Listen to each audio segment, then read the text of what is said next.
nous allons parler de comment suivre Jésus. Bien-aimés, nous devons suivre Jésus dans la vérité, n'est-ce pas? Amen. Nous ne devons pas suivre Jésus d'une façon négligée, mais nous devons suivre Jésus dans la vérité. La Bible nous dit ici que une personne, pendant qu'ils étaient en chemin, un homme dit au Seigneur Jésus, il dit, je te suivrai partout où tu iras. Amen. Donc ça veut dire, si tu meurs, je meurs. Si tu es ressuscité, je suis ressuscité. Si tu vas au ciel, je suis au ciel. Ça veut dire que je vais vivre ta vie, n'est-ce pas? Parce que si tu dis à quelqu'un, je te suivrai partout où tu vas aller, ça veut dire que tu dors avec la personne, tu te réveilles, tu fais toutes choses avec la personne, n'est-ce pas? Mais Jésus, regardez la réponse de Jésus. Jésus lui répondit, il dit, les renards ont des tanières, les oiseaux du ciel ont des nids, mais le Fils de l'homme n'a pas un lieu où il puisse reposer sa tête. Pourquoi Jésus lui donne cette réponse? Cet homme pensait qu'il était, peut-être de gaieté de cœur qu'il dit, veut suivre Jésus. Mais Jésus est en train de dire à cet homme, il lui dit que dans ton cœur, il y a la malice. Dans ton cœur, il y a tout ce qui est mauvais. Dans ton cœur, il y a les rancunes, il n'y a pas de base spirituelle. Dans ton cœur, il n'y a pas de stabilité. Oh, moi, Dieu, moi, Jésus, je n'habite pas d'une façon superficielle avec les gens, mais j'habite dans leur cœur. Dis à quelqu'un dans leur cœur. Moi, j'habite dans leur cœur. Bien-aimé, je vais te dire ce matin que Jésus doit habiter dans ton cœur. Si Jésus habite dans ton cœur, parce que ton cœur est la source de tes pensées, ton cœur est la source de tout ce que tu fais. Si Jésus habite réellement dans ton cœur et que Jésus prend toute la place dans ton cœur, il n'y a pas question que tu ne puisses pas éteindre les traits enflammés du diable. Jésus lui dit, les renards ont des tanières. Mais souvent on parle des renards, on les prend comme des animaux rusés, n'est-ce pas? Jésus lui dit, il y a la ruse dans ton cœur. Il y a la malice, il y a beaucoup de mauvaises choses dans ton cœur. Et il dit, les oiseaux du ciel ont aussi des nids. Mais le Fils de l'homme n'a pas un endroit où reposer sa tête. Ça veut dire que quand Dieu regarde dans son cœur, il ne voit pas sa place. Quand Jésus regarde dans son cœur, il ne voit pas sa place. Peut-être vous et moi, nous sommes comme cet homme qui dit, je vais te suivre. Mais Seigneur, je vais te suivre. C'est comme la façon dont la Bible dit, nous voulons une parole sur mesure. Nous voulons faire ce que notre cœur désire. Nous voulons marcher selon ce que nous voulons. Nous voulons manger ce que nous voulons. Nous voulons agir selon notre propre volonté. Mais nous voulons seulement porter ton nom. Laisse-nous seulement porter ton nom. Laisse que les gens disent que nous sommes chrétiens. Laisse que les gens disent que nous fréquentons une église. Laisse que les gens disent que moi aussi je porte le nom chrétien. Seulement je veux que ça. Si tu veux que ça, mieux vaut t'asseoir dans le monde. Alléluia. Parce que Christ doit vivre dans ton cœur. Si Christ vit dans ton cœur, et qu'il est assis sur le trône de ton cœur, et qu'il prend la place dans ton cœur, et que tout c'est dans ton cœur est pour Christ, alors Christ va se manifester dans ta vie. Parce que Christ se manifeste dans la vie d'une personne qui lui appartient. C'est pour cela qu'il dit, je connais mes brebis, mais mes brebis connaissent mon nom. Amen. Je les appelle par leur nom. Est-ce que Jésus t'appelle par ton nom? Est-ce que Jésus te reconnaît parmi ses enfants? Amen. Jésus doit t'appeler par son nom, par ton nom. Jésus doit te reconnaître. Jésus doit habiter en toi. Alléluia. Beaucoup d'enfants de Dieu rendent Jésus faible dans leur vie. Mais pourquoi? Parce que nous sommes remplis du monde. Parce que nous sommes remplis des passions du monde. Parce que nous sommes remplis des plaisirs du monde. Parce que nous sommes remplis de tout ce qui est monté. Alléluia. vérité? Où est Jésus dans ta place? Où est Jésus dans ton cœur? Où est Jésus dans tout ce que tu fais? Montre-moi Jésus. Montre-moi tes œuvres par Jésus, par la foi. Montre-moi Jésus dans ton cœur. Il faut que quelqu'un apprenne que tu es chrétien pour qu'il puisse décréter que tu es chrétien. Mais dans ton environnement, avec toutes les personnes avec lesquelles tu vis, on ne sent pas que tu es chrétien. Alléluia. Mais tu te mens toi-même. Tu n'es pas en train de mentir à Jésus. Parce qu'il est Dieu, il ne va pas changer pour toi. Toi, tu es obligé de changer pour le suivre. Mais ne demande pas à Jésus de changer pour que toi, tu puisses le suivre. Il ne changera pas. Alléluia. Il ne changera pas. Toi, tu dois changer pour suivre Jésus. Amen. Si tu veux suivre Jésus dans la vérité, bien aimé, il y a des sacrifices. Dis à quelqu'un, il y a des sacrifices. Si tu veux suivre Jésus, tes passions doivent être dehors. Dis à quelqu'un, tes passions doivent être dehors. Ton moi doit être dehors. Jésus doit s'asseoir sur la chaise de ton cœur. Jésus doit être le maître de ton cœur. Dans tous les recoins, dans tous les domaines de ton cœur. Ça doit être Jésus, bien-aimé. Mais si Jésus n'est pas là, souvent ça fait mal, souvent ça fait pitié de voir que les chrétiens, c'est quand ils ont des problèmes qu'ils crient Jésus, Jésus. Mais quand tu attends, Jésus n'est pas là. Tu attends que le diable vienne prendre contrôle. Et c'est maintenant que tu dis Jésus, viens. Mais laisse Jésus te trouver dans ton cœur. Laisse Jésus dans ton cœur. Comme ça, quand le diable viendra, il verra Jésus déjà dans ton cœur. Et tu n'as pas besoin de crier. Parce que beaucoup veulent la ruse. Amen. Beaucoup veulent s'accommoder. Jésus doit s'accommoder à moi. Jésus est déjà Dieu. Il ne peut pas s'accommoder à toi. Toi, tu dois t'accommoder à Jésus. Selon ses lois, selon sa parole, selon ce qu'il décide. Toi, tu dois t'accommoder à Jésus. Parce que ce n'est pas toi qui le sauve, c'est lui qui te sauve. Amen. Et c'est ça la vérité que beaucoup, le monde ne veut pas entendre. Mais si on ne te dit pas la vérité, on est en train de te conduire tout droit en enfer. Amen. Amen. On est en train de te conduire tout droit en enfer. Jésus ne parle pas des gens qui sont surexcités. Parce que cet homme dit, je vais te suivre. Partout où tu iras. Il était surexcité. Il était surexcité. Jésus lui dit, dans ton cœur, quand je te regarde, tu pèses pas lourd. Amen. Tu pèses pas lourd, mets tes passions de côté. Mais laisse Jésus être le roi. Tout ce qui est bon pour toi, la Bible dit que c'est là où se trouve ton trésor. C'est dans cet endroit que se trouverait ton cœur. Si tu as des millions de dollars sous ton lit, tu seras quelque part, mais tu penses à ça. Parce que si on dit la maison prend feu, et que tu vois une petite ouverture, la première course, le pas que tu vas prendre, c'est pour aller prendre ton argent et sortir. Tu dis, si j'ai cet argent, tout le reste c'est rien. Alléluia. Excusez-moi. C'est ce que Christ te demande. Dites-moi, bien-aimé, dites-moi, quelle est cette personne que tu aimes et que du matin jusqu'au soir tu ne lui parles pas? Quelle est cette personne que tu aimes et que tu n'as pas une communion fraternelle avec cette personne? Quelle est cette personne que tu aimes et c'est ton moi qui te domine? Moi. Que ton moi meure, mais que ça soit Jésus. Alléluia.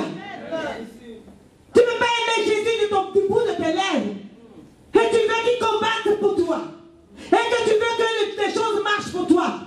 Je vais t'avertir, le diable n'a pas de pitié. Le diable ne regarde pas parce que tu fréquentes une église. Le diable regarde si tu fais partie de la famille spirituelle de Jésus. C'est ce qu'il regarde. Amen. Bien-aimé, si tu as pris la décision, que ça soit une décision ferme. Si tu as pris la décision, que rien ne puisse t'ébranler. Alléluia. La Bible dit, ni ton enfant, ni ta famille, ni ton père, ni ta mère, ni personne ne peut prendre la place. Tu ne peux pas les aimer plus que Dieu. Amen. Tu aimeras Dieu en premier lieu par-dessus tout. Amen. Les 10 commandements, on a pris ça même partout, n'est-ce pas? Amen. On a dit quoi? Tu aimeras Dieu par-dessus tout. Beaucoup de personnes aiment leurs enfants par rapport à Dieu. Amen. Si mon enfant, c'est pas ça, moi, oublie-moi. moi je ne peux pas à cause de mon enfant. Amen. Mais ces mêmes personnes, s'il y a un lion qui arrive, ou il y a un danger, il fuit, il laisse l'enfant. Amen. Ben, de toute façon, il y a un vent, je vais accoucher l'autre. Qu'est-ce qu'il y a? N'est-ce pas? Amen. Il fuit, il laisse l'enfant. Tu ne peux pas aimer ton enfant. C'est un jour. Je disais ici que Dieu me dit, ma fille, prends tous les jours. Une année, pendant une année, le Seigneur m'a dit, prends tous les jours. Donne-moi 3 heures de prière en langue. Amen. Je me disais que 3 heures de prière en langue, vraiment. Et la personne qui m'a donné la révélation m'énervait. Parce que je sais que ça arrive à beaucoup. On te donne une révélation qui ne t'arrange pas. Ça t'énerve. Ça veut dire que tu viens de dire à Dieu, fais-moi un habit sur mesure, une parole sur mesure. Bien aimé, ici, on ne va pas te faire sur mesure, on va te dire la vérité. Amen. Amen. On va te dire la vérité. Où on passe sur mesure, il y a du monde, mais qu'on est en train de balayer pour amener en enfer. Amen. Mais si on doit rentrer au paradis avec 2, on ira avec ces 2. Mais on t'aurait dit la vérité. Alléluia. Amen. Alors il me dit, prends 3 heures en langue. De parler en langue toutes 3 heures. Mais les enfants étaient encore bébés. Alléluia. Les enfants étaient bébés. Et je n'avais pas un, j'avais 2. Et ça veut dire que je dois me réveiller la nuit 2 fois. Et je dois faire le travail 2 fois. Amen. Et je dis à Dieu, ah, toi-même tu vois que je dois faire le travail 2 fois. Je dois me réveiller. Et je dois, quand ils pleurent, il faut que je m'occupe d'eux. Je dois les nourrir. Et tu veux que je prie 3 heures. Mais combien d'heures je vais dormir? Déjà que je ne dors pas assez. Alléluia. Mais Dieu n'avait pas su, Dieu ne savait pas que j'avais des enfants. Amen. Il est le créateur de toutes choses. Il savait que j'avais des enfants. Il savait qu'il a établi des choses de telle sorte que les enfants doivent se réveiller à un certain moment donné. Amen. Quand Dieu te dit une chose, c'est qu'il a déjà planifié. Alléluia. Et je suis resté là 1 mois. Et quand l'homme de Dieu, mon père spirituel qui m'avait dit ça, qui a eu la révélation, quand il dit, ah, un jour il me dit, Dieu me rappelle que tu avais eu une révélation, tu devais faire 3 heures de prière en langue par jour. Je voulais même raccrocher le téléphone. Amen. Parce que ce qui va aller contre ton moi, tu combats. Et souvent tu mens. Alléluia. Tu mens pour pouvoir te défendre. Tu n'en as pas besoin. Parce que la vérité va te rattraper. Si ça ne te rattrape pas de ton vivant, ça va te rattraper à ta mort. Alléluia. Si ça ne te rattrape pas maintenant, ça va te rattraper à la mort. Tu vas entendre. Il va te montrer les films. Tu vas voir une femme qui est en train de... Tu te disais, ah, elle fait des simagrées. Tu as vu les simagrées là? C'était ça qu'il fallait. Il fallait suivre ces simagrées là. Alléluia. Amen. La Bible est une et indivisible. La parole de Dieu est une. Tu ne veux pas, si tu ne veux pas suivre cette parole, si tu ne veux pas faire ce que Jésus veut, et que le diable trouve une place dans ta vie, il va te détruire. Viens voir que tu viens à l'église, il va te détruire. Tu dois ajuster ta vie. Jésus doit être vivant dans ton cœur. Et pendant ces 3 heures, j'ai dit non, moi je ne peux pas. Je suis restée, je crois, pendant des mois, sans faire cela. Et Dieu, nous servons un Dieu miséricordieux. Parce que malgré cela, il voit nos faiblesses et il vient au secours de nos faiblesses. Et ça, c'est un Dieu. Lui, il ne demande pas donne. Satan dit donne. Donne-moi ton âme. Donne-moi tout ce que tu as. Mais Jésus dit moi, je lui donne. C'est ça la différence. Alléluia. Ça, c'est ça la différence. Il ne te demande pas donne. Il dit moi, je me livre. Moi-même en sacrifice pour toi. Depuis quand Satan est venu se livrer pour quelqu'un? Alléluia. C'est livré pour personne. Amen. Et j'ai commencé à sommeiller. Un jour, je venais du travail. J'étais tellement fatiguée. Vous savez, le sommeil qui te prend en 5 secondes. Tu piques des clous et puis tu te réveilles. Il a fallu ça seulement. Quand Dieu a commencé à me montrer des fourmis qui font des va-et-vient. Et j'entends une voix qui dit obéis. Avec autorité, je me réveille. Mais ça ne m'arrange pas toujours, je dis c'est Satan. Parce que quand ça ne t'arrange pas, c'est Satan. Amen. C'est comme j'ai commencé à faire des cheveux ici à Montréal. Un jour, je me suis réveillée des années en Afrique. Dieu me dit, je ne veux plus voir des mèches sur ta tête. J'ai dit, arrière de moi, Satan. Tu as planifié des choses contre moi. Mais ce n'était pas Satan. C'était qui? C'était Dieu. Parce que tout ce qui va être une idole pour toi, Dieu va l'enlever. Si ça va t'empêcher de le servir, il va l'enlever. Même si c'est ton enfant, même si c'est ton mari, même si c'est ton frère, ton père, ta mère, Dieu va l'enlever pour que tu puisses le servir. Si tu veux faire l'expérience, si Dieu t'a appelé à faire quelque chose et que c'est primordial, et qu'il voit que tu es attaché à quelque chose, et qu'il te parle, parce que la vérité, la volonté de Dieu va s'accomplir certainement. Est-ce que tu veux? Et que tu ne veux pas, et que tu t'accroches, Dieu peut tuer cette personne. Amen. Parce qu'il sait que s'il laisse cette personne, Dieu est en train de t'attendre pour que beaucoup de personnes puissent recevoir Christ. Mais toi, tu es accroché à une chose. Non, je ne veux pas. Ah, je l'aime. Ah, c'est mon père. Ah, c'est mon truc. Dieu dit, tu n'es pas digne de moi. Jésus dit, tu n'es pas digne. Alléluia. Et j'ai commencé. Quand j'ai vu cette révélation de quelques secondes, je prends le téléphone, j'appelle. Je dis, mais je viens d'avoir un rêve. Je ne sais même pas si c'est un rêve parce que j'étais assise. Et j'ai piqué mes clous comme ça, quelques secondes. Et ce que j'ai vu, automatiquement l'homme de Dieu me dit, n'est-ce pas que Dieu t'a dit de prendre 3 heures par jour de prier en langue? J'ai dit, ça revient toujours. C'est comme Jonas. Dieu dit, Jonas va à Ninive. Jonas va dire au peuple de se repentir. Alléluia. De revenir au bon sentiment pour qu'il soit sauvé. Jonas dit, cherche quelqu'un. Tu as regardé sur la terre, c'est moi, Jonas, t'as vu. Alléluia. Il allait se cacher dans un bateau. Dieu dit, pour toi, tout ce monde, ils vont mourir, mais toi, Jonas, tu seras en vie. Amen. Amen. Tu seras en vie. Tout ce monde va mourir. Et il dit, je vais fuir loin de Dieu. Amen. La Bible dit que le ciel est son trône. Et la terre est son marchepied. Et tout ce qui est sur la terre est entre ses mains. Alors toi, tu dis, tu vas fuir. Amen. Les hommes fabriquent, ils prennent ce qu'il a créé dans la terre, ils fabriquent ce qu'on appelle des maisons. Amen. Et tu es caché dans cette maison. Et tu dis que Dieu ne me voit pas. Tout ce que tu fais dans le noir, tu dis Dieu ne me voit pas. Tout ce que tu fais dans les cachets, tu dis Dieu ne me voit pas. À l'église, je vais faire semblant que je suis saint. Et dehors, je fais ce que je veux. Alléluia. Bientôt, on va écrire la bienvenue à l'église. Parce que l'église, c'est dehors.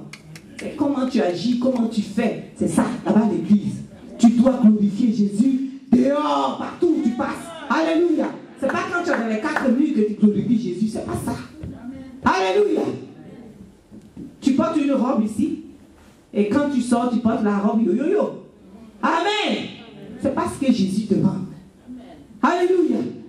Et moi, quand il m'a dit ça cette fois-ci, j'ai dit ok, je vais obéir.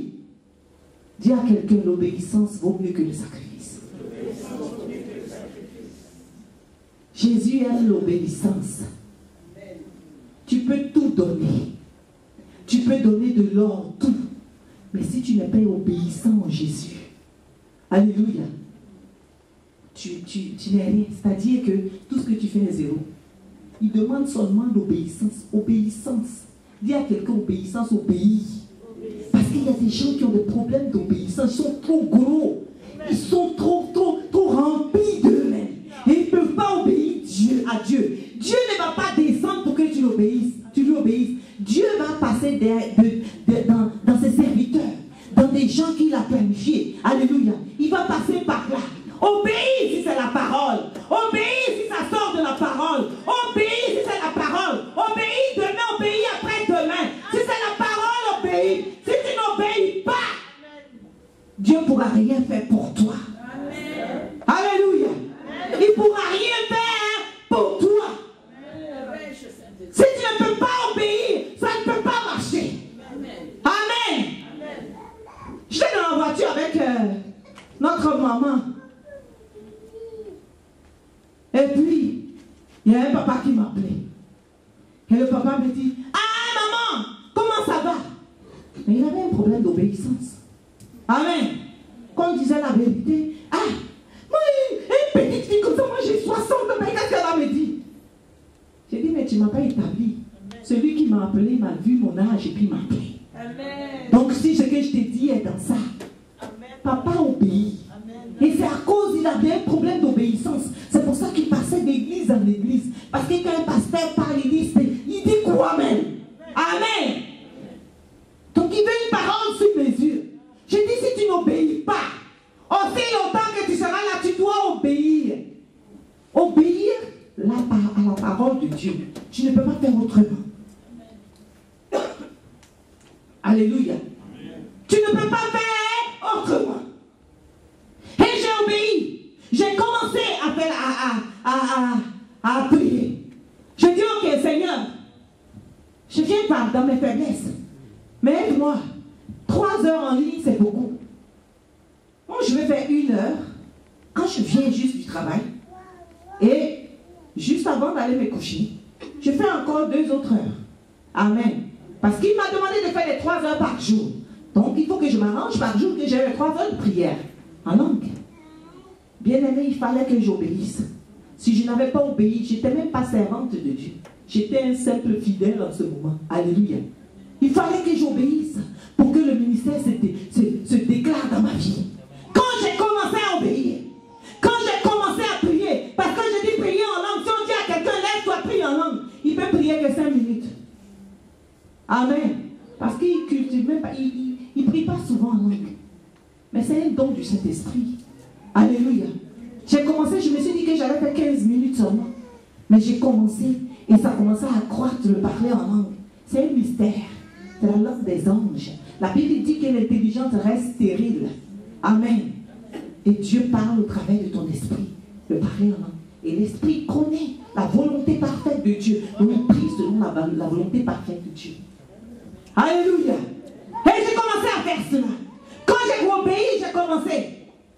Bien aimé, Dieu a ouvert le ministère. Il m'a permis de rentrer dans des dons. Il m'a permis de pouvoir voir ce que je ne pouvais pas voir avant. Il m'a permis de pouvoir être endurant dans la prière. Il m'a permis même, bien vrai qu'il y ait une sorcière qui habitait avec moi depuis 2 ans, comme servante. Alléluia. Il a permis que la personne se dévoile. Alléluia. Il fallait, quand on te dit fais une chose, d'autres personnes ont dit on va jeûner. Peut-être que c'est pour toi qu'on demande à toute l'église de jeûner. Mais toi tu dis, tu manges du 1er au 31. Et quand on met la main dans ta gorge, on peut toucher la nourriture ici. C'est la gourmandise. Amen. Tu n'es pas malade. Tu n'as pas un problème de maladie. Mais tu ne peux pas gêner, non. Alléluia. Non, non, non, certaines personnes ont le culot.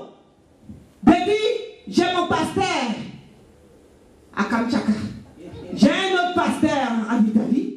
Et puis il a son pasteur. Hein. Non, il est Dieu, il est distribué. Alléluia. Monsieur le chef, amen. J'ai mon pasteur. Quand j'ai un problème, je lui envoie un peu d'argent. Hein, je me prophète, ça c'est ça. C'est pour ça que Satan en fait beaucoup de prophètes. Quand vous cherchez, ils vont vous donner. Amen. Non, j'ai des prophètes. C'est une malédiction. Le pouvoir est en toi.